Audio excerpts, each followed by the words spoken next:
مال من از مال خاران پشمان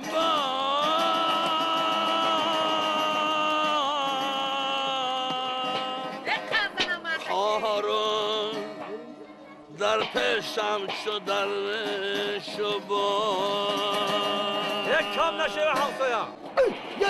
یزده قصاب اومده رو کردو تبارکتی اومده قصاب چی گفت بیاد قصاب؟ نمیدونم چی خبر کرده باید؟ نمیدونم فهمیده اومده اپا جان اصلش قصاب او برای من با من شعر تیار کردم من شعر تیار کردم من برای من یک خونه همسایا گوش کنم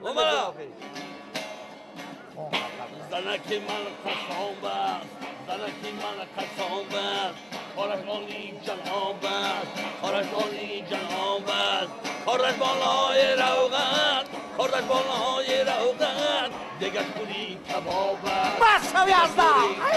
یک کم نشه بلده سپا یک تلکه یک سوغم داد بیار باید تمره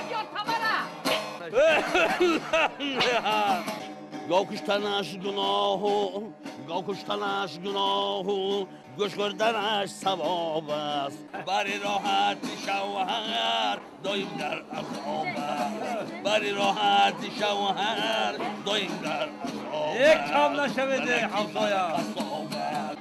یازده بگو مردک اومدن خدای مردکی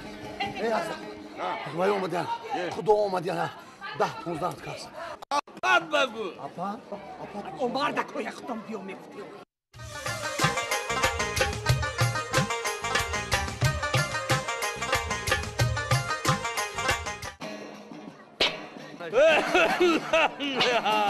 یک کم نشه به همسایا اثر تا بگاهی در قبولی میماند اثر تا بگاهی در قبولی میماند سردوستش ندارم سردوستش ندارم یزده بچو وای اومده باجتون شوهر پیشینی اپام خب ما اومدن گرد بای چی؟ توی به همه میبیم ما اومدن گرد بای آخی توی مایل لکی جو تونه نگیره دوره او باید نوقتا نمیتوند بای دوی میگی باید حافظی کرده نمیتوند سیم شم هست سیم شم میگی آخی وای گونگ بای